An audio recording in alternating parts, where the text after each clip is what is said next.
¿Cómo están? Bienvenidos a una nueva edición de Agenda COP25 aquí en Radio Agricultura 92.1 FM para hablar de todos los temas vinculados con cambio climático, calentamiento global y esta conferencia de las partes que se realiza en diciembre en Madrid. Nuestra invitada de hoy, Lisbeth van der Meer, ¿lo dije bien? Sí, muy bien. Sí, directora de Oceana Chile. ¿Cómo estás, Lisbeth? Muy bien. Muchas gracias por acompañarnos hoy día en esta oportunidad para hablar de océanos, que era uno de los temas que teníamos ahí en carpeta, pero que no habíamos abordado en profundidad. Y quería partir para hacer un poquitito de memoria con este informe de septiembre del 2019 de este panel intergubernamental, de expertos de cambio climático de la ONU, que advierte sobre los hielos, el mar y los océanos. A ver si hablamos un poquitito de ese informe y luego de la realidad aquí de nuestro país. Bueno, el informe fue compuesto por muchos científicos que agarraron toda la información existente hace muchos años ya y dijeron, bueno, estos son los cambios que vamos a ver un poco que ya se han visto retratados por el cambio climático en los océanos. Estos son, por ejemplo, que va a haber un aumento del nivel del mar, las especies van a empezar a migrar por esta fluctuación de las especies, digamos, pesqueras y todo lo que hay en el mar va a empezar a migrar por este cambio de temperatura y también la acidificación, que es la absorción del CO2 que hace que los océanos se vuelvan más ácidos. Y eso impide, de cierta forma, no es compatible con la vida que tenemos hoy día dentro de los océanos. Estos son cambios sumamente graduales. Por ejemplo, cuando dicen que el nivel del mar va a ser casi hace 100 años que suba 6 centímetros, en Chile hay ciertos puertos, por ejemplo, que se verían afectados, ciertas playas que se verían afectadas, pero todo esto tiene un contexto atrás de políticas públicas que ellos mismos dan algunas recomendaciones para mitigar este cambio climático que va a ocurrir sí o sí, digamos, pero que se puede llegar a reducir si es que nosotros controlamos las emisiones de CO2. Para ti como directora de Oceana Chile, la publicación de este informe, ¿cómo te llegó, cómo lo percibiste? ¿Preocupante o todavía no tanto, para mirarlo un poquito más de lejos? Bueno, nosotros ya hace muchos años, en Chile ya estamos hace 10 años, Oceana Internacional hace más de 20, ha abordado estos temas, porque sabíamos que esto en algún momento iba a suceder y lo veíamos que estaba sucediendo en los océanos. Es muy importante que por primera vez la COP esté tomando los océanos como un tema esencial. Antes solo se veía la reducción del CO2 en la Tierra, cómo iba a afectar a la Tierra, todos los estudios eran de Tierra, los informes IPCC eran bastante centrados en la Tierra. ¿Por qué se dejaba de lado los océanos? Yo creo que se entendía muy poco y había muy poca investigación sobre lo que estaba pasando. Se pensaba que eran cosas muy a nivel central, a nivel política nacional, que se debían tomar ciertas decisiones, que es así, digamos, pero nunca se pensó que esto iba a ir tan rápido y no se pensó tampoco que los océanos podían cumplir un gran rol en el cambio climático. Y eso es lo que da cuenta este informe. Bueno, hablar de los océanos, de los cambios que han sufrido o de lo que podría venir, para aterrizarlo para nuestros auditores que hoy día nos están escuchando, ¿cómo ellos pueden ir percibiendo específicamente lo que está ocurriendo hoy día con los hielos y con los océanos? Bueno, se va a derretir los hielos de los polos, digamos. Esto va a causar un derretimiento y también un cambio en la temperatura. Eso en Chile no nos afecta tanto como otras partes. Por ejemplo, Kiribati, que es una isla que está casi a nivel del mar, 6 centímetros desaparece. Claro. Hay islas enteras que van a desaparecer. No es el caso de Chile, pero sí se debe tener en cuenta cuando, por ejemplo, uno hace infraestructura portuaria. El cambio climático va a afectar sobre todo a la línea costera, a la gente que vive en la línea costera. En Chile, el 20% de la población vive a menos de 10 kilómetros de la costa. Entonces, estos cambios se van a ver reflejados, por ejemplo, en que van a empezar a migrar otras especies. Por ejemplo, si nosotros no hacemos una buena administración de las pesquerías, que eso es lo que hemos estado buscando hace muchos años y también de cierta forma lo aborda la ley de pesca, esas poblaciones, si están en mal estado, no tienen ninguna posibilidad de sobrevivir ante un cambio de temperatura, ante una acidificación de los océanos. Entonces, por eso es tan importante la política pública que hagamos hoy día, para abordar estos cambios que van a suceder, para poder adaptar esas poblaciones que se encuentran en la costa. Hay algo que en Chile es algo muy específico, que son las marejadas. Eso es el cambio climático, eso ya... Un tema que escuchamos cada vez más, el de las marejadas. Y claro, eso lo que ha impedido es que las faenas de pesca se acorten, porque hay muchos días que, por ejemplo, ni la pesca industrial y los pescadores tampoco pueden salir a trabajar. Puede salir a trabajar. Entonces, eso es súper puntual de Chile, eso ya se ha estudiado. Patricio Winkler, que es uno de los profesores que estudia esto, ha abordado este tema de las marejadas como algo que va a ir en incremento. ¿Y qué hace esto? Es dañar profundamente la infraestructura portuaria, y también todos los proyectos inmobiliarios que están muy cercanos a la costa también van a ser influenciados de cierta forma por esto. Esto ya lo hemos visto en Viña, en La Serena, que todas las construcciones están muy cercanas al agua, y eso definitivamente va a impactar a las poblaciones costeras en Chile. ¿Y qué pasa con los recursos que entregan los océanos? Bueno, hoy día, como sabemos, el 60 al 70% de los recursos pesqueros de Chile de comerciales están o sobreexplotados o colapsados. La ley de pesca, la parte de conservación es muy buena. Eso lo que daba era comités de manejo, comités científicos, y eso lo que ha hecho hoy día es tratar de ordenar de cierta forma las pesquerías para que no se produzcan estos grandes impactos, y la razón era que con estas herramientas de hacer planes de manejo, por ejemplo, era subir el estatus y que estuvieran mejor biológicamente. Lo que ha pasado es que en algunas pesquerías hemos visto reflejado esto, como por ejemplo la pesquería del Jurel, que efectivamente esa pesquería está administrada de forma internacional, y se han dado cuotas precautorias, se llama, o sea, cuotas que están bajo los estándares que dice la ciencia. Sin embargo, aquí en Chile tenemos una serie de problemas por las cuales no hemos podido recuperar las pesquerías. Por ejemplo, en la merluza común hay pesca ilegal, pero también hay pesca de arrastre. Entonces hay una serie de variables que se deberían tomar para que esas pesquerías vuelvan a su nivel sustentable. Estas pesquerías se pueden demorar 10 años en recuperarse, y a lo mejor no vamos a alcanzar antes de que el cambio climático haga, digamos, de forma irreversible que algunas pesquerías, las más sensibles son, por ejemplo, la sardina y la anchoveta. Un cambio muy pequeño de temperatura puede hacer que esas pesquerías colapsen completamente. Estamos conversando con Lisbeth van der Meer, directora de Oceana Chile. Tú hablabas, Lisbeth, de las políticas públicas. ¿Cómo evalúas el trabajo que se ha hecho en los últimos años en ese sentido? Bueno, yo creo que hay un aspecto social y un aspecto científico que son distintos. Por ejemplo, la ley de pesca aborda bien, da todas las herramientas para... Ley de pesca, perdón, pero que ha generado un montón de polémica. Exactamente, pero la parte de conservación ha sido, es bien moderna, digamos, una de las más modernas de Latinoamérica. Y lo que hace es establecer comités científicos para que sean los científicos los que establezcan un rango de cuota. Lo que ha pasado en los últimos años es que ha habido una cierta presión política para cambiar un poco esos parámetros y ser un poco más flexible, y eso lo vimos, por ejemplo, en la merluza austral, en donde las decisiones empiezan a cambiar un poco más por el lado de aumentemos las cuotas.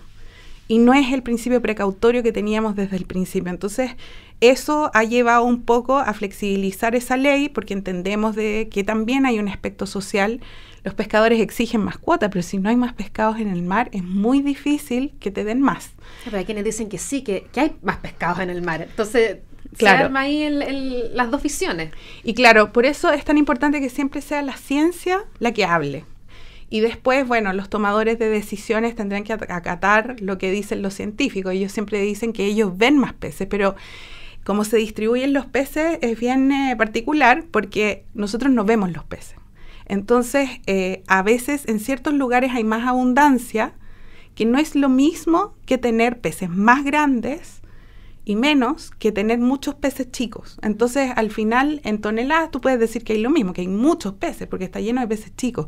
Pero nosotros lo que queremos es que esté lleno, pero de peces grandes.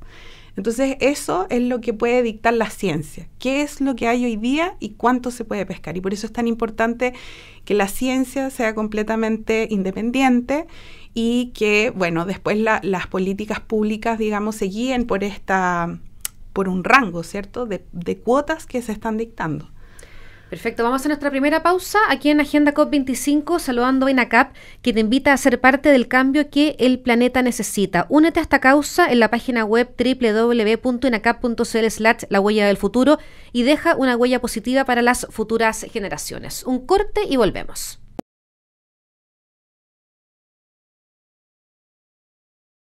Aquí estamos de vuelta en Agenda COP25 en Radio Agricultura 92.1 FM, conversando con la directora de Oceana Chile, Lisbeth van der Meer. Otro de los puntos, hablando de los océanos, es el de los plásticos, que ha tomado muchísima fuerza en el último tiempo y campañas para recolectar plásticos. Y me imagino que tal vez es parte de lo que ustedes también están trabajando. Sí, bueno, Oceana ahora en el Congreso tiene una ley para reducir y para eliminar los plásticos de un solo uso. ¿Cuáles son esos plásticos? Esos plásticos, por ejemplo, cuando tú vas a un restaurante y para llevar y te dan estos envases que los usas un segundo. Claro. Ahora, en Chile hay una ley REP, ¿ya? Sí. Y la ley de responsabilidad de los productores, esa aborda, por ejemplo, todo lo que es supermercado.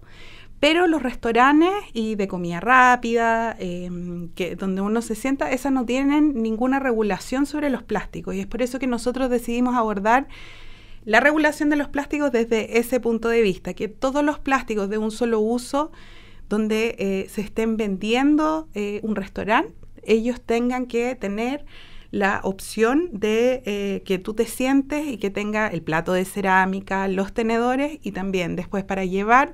Tiene que ser un producto que sea biodegradable y que no puede ser plástico, puede ser cualquier cosa menos plástico, porque el problema que hemos visto, por ejemplo, con la ley de bolsas, es que se están haciendo bolsas, por ejemplo, a partir de vegetales. Eso sigue siendo plástico y cuando se degrada sigue generando microplástico. Entonces, por eso es tan importante de que la regulación diga exactamente lo que se puede hacer y lo que no se puede hacer. Ahora está para ser votado en la Comisión de Medio Ambiente del Senado y fue un proyecto que se presentó de forma transversal con 5 partidos completamente distintos. Y creemos que ya la gente entiende que esto es una urgencia, que no es una cosa, digamos, de élite, pero el plástico llega a los océanos. O sea, todos los ríos están llenos de plástico y eventualmente terminan en los océanos. Por eso se dice que al año 2050 van a haber más plásticos que peces. ¿Y qué es lo que pasa con el plástico en el océano?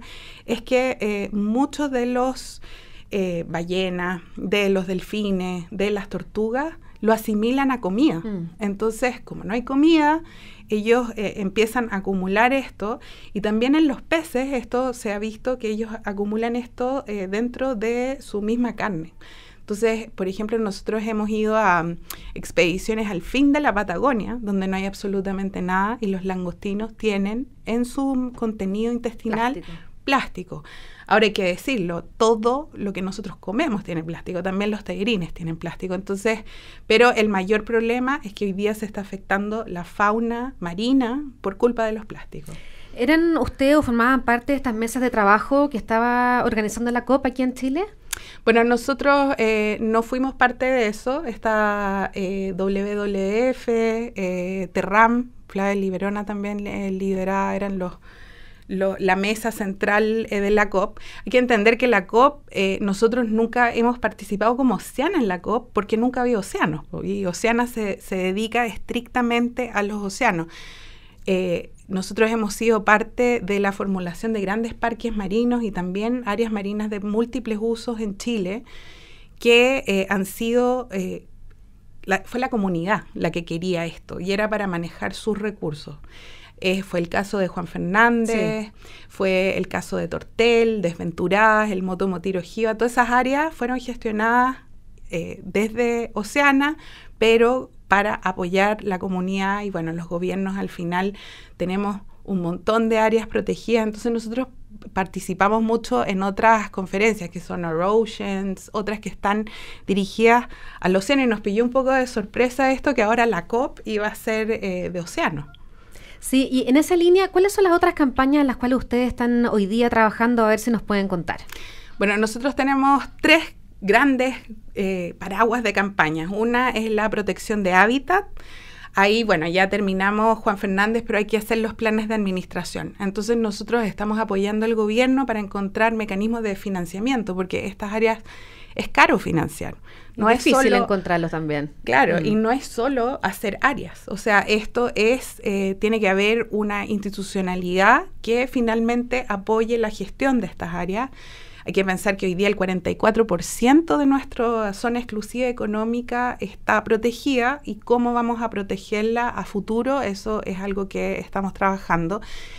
Y lo segundo es que todas estas áreas fueron en islas oceánicas, o sea, muy lejos de la costa, que es donde tenemos los mayores problemas. Entonces nosotros ahí tenemos protección de hábitat en el norte. ¿Y nosotros qué significa hacer protección de hábitat? Tenemos que hacer todo el levantamiento de ciencia en conjunto con las universidades que están ahí. Trabajamos en Pisagua, por ejemplo, en lugares que nunca habían sido estudiados, y encontramos un área de surgencia que tenía tanta abundancia como Juan Fernández, por ejemplo. Son zonas sumamente ricas, pero en el norte se ha hecho muy pocos estudios de la riqueza y la biodiversidad. Después en La Higuera tenemos otro proyecto que ya está hace 10 años, y esa es un área, estas dos en el norte son áreas marinas protegidas de múltiples usos. ¿Qué significa eso? Que muchos actores pueden estar allá adentro, pero tiene que ser de forma coordinada, porque el norte es la protección de esas áreas. En Tortel trabajamos también, esa área ya se hizo, y hay una zona enfrente que se llama Cataralixar, que es una reserva terrestre, pero que tiene maritorio, que ahí también estamos trabajando. Y bueno, estas son las zonas un poco alrededor de Chile en donde trabajamos para levantar la ciencia, para apoyar la política pública, porque tú no puedes hacer un área marina protegida de múltiples usos porque sí, tiene que tener algo sumamente importante, como La Higuera, por ejemplo, que es una de las áreas con más biodiversidad de Chile, y cuando tú proteges estas áreas, después estas son como laboratorios y también como pequeñas reservas de donde empiezan a salir los recursos hacia las otras áreas. Hay muy pocas en Chile, ¿eh? O sea, la mayoría de las personas piensan que nosotros queremos proteger todo el océano, pero como es basado en ciencia, ojalá lo pudiéramos hacer, pero no todos los lugares son tan ricos como estas zonas donde nosotros las estudiamos, que tienen efectos como la surgencia, que en Chile tenemos la corriente de Humboldt, que viene desde la Antártida y después se junta con las aguas del Ecuador, y por eso nuestro mar es tan rico. Si tú piensas que las zonas del Caribe son ricas, mentira, hay muy poco pez por metro cúbico. Aquí en Chile y en Perú son uno de los océanos, tal vez. Mucho. Y ese yo creo que es el mayor problema que nos vemos enfrentados, y por eso que la COP fuera en Chile nos dio mucho espacio para empezar a hablar del clima, que la gente se empezó a preocupar de lo que estaba pasando en el país y quería aprender, y por eso fue una gran oportunidad, todavía sigue siéndolo. Yo quiero estresar eso, de que aunque no sea en Chile, es en Madrid, pero Chile sigue liderando la presidencia de la COP y está tratando de instaurar el tema de la protección de los océanos, y también tiene que abordar el tema de las zonas de sacrificio, que eso ha sido lo que más se ha impulsado para esta COP. Bueno, muchos de los temas que se han puesto sobre la mesa en esta crisis social que está viviendo Chile van un poco vinculados o de la mano con el cambio climático. Yo creo que están completamente vinculados, y yo creo que por eso el ambiente tiene que ser una de las prioridades, porque todas las demandas sociales no las podemos tener si no tenemos agua, si no tenemos aire, si esa es la base de la vida. Y por eso cuidar los océanos, ahí parte de las soluciones que da la IPCC son las áreas marinas protegidas, son el cuidado de las algas. Hoy día en Chile... Eso te iba a preguntar, ¿qué hacer con todos estos números y estos informes tan preocupantes? Bueno, efectivamente lo que dicen ellos es: hagamos áreas marinas protegidas. Estas zonas pueden absorber el impacto que va a tener el cambio climático. ¿Por qué? Porque son zonas muy ricas de reproducción. Si tú las cuidas, tú puedes lograr que las otras zonas sean menos impactadas. Segundo, cuidado de las algas. Tú sabes que las algas en Chile son como casi el Amazonas, o sea, tenemos unos bosques interminables que están siendo sobreexplotados. Hoy día es casi una de las pesquerías más grandes de Chile y lo que pasa con esto es que se está usando para hacer cosméticos, por ejemplo, y se vende afuera, ni siquiera nosotros estamos procesando esto. Entonces hay que cuidar esas áreas. Y lo tercero es que hay que formular buenas políticas públicas para poder recuperar las pesquerías. Las pesquerías, si se encuentran en un nivel biológicamente sustentable, van a poder hacerle frente al cambio climático, pero si nosotros ya tenemos pesquerías colapsadas o sobreexplotadas, no van a tener ningún chance de recuperación. Nosotros estamos ahora trabajando, por ejemplo, en el impacto social que tiene la sardina sobre la 8ª región. Hay regiones Cuéntanos de eso.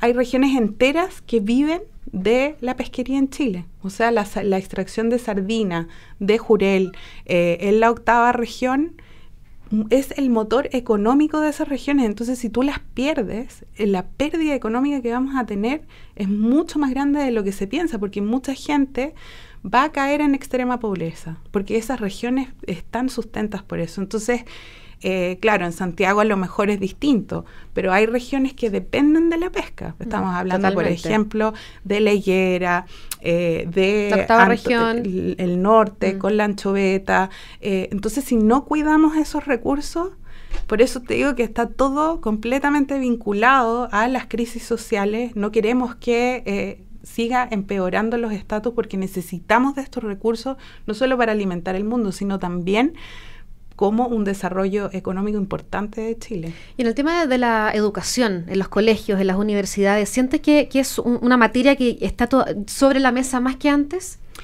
Bueno, yo creo que, repito, que con la COP empezó, los programas de televisión hoy día tienen una agenda COP, los programas de radio tienen una agenda COP, y eso hizo que el clima y que la biodiversidad empezara a tomar una relevancia en nuestras vidas, que no era solo esto va a ser así para siempre. Y yo creo que esa urgencia es necesaria para empujar la toma de decisiones, y eso es lo que está pasando hoy día. Falta mucho en educación. O sea, en Chile poco sabemos qué es una especie pelágica, yo lo digo porque vivo en eso. Estás ahí... Pero claro, tampoco sabemos rodeado de esos temas, de esos términos también. Que el 80% de nuestros peces lo hacemos harina de pescado, por ejemplo. Y nosotros en Chile no comemos sardina y anchoveta. Muchas veces se ha tratado de hacer, pero no nos gustan esos peces.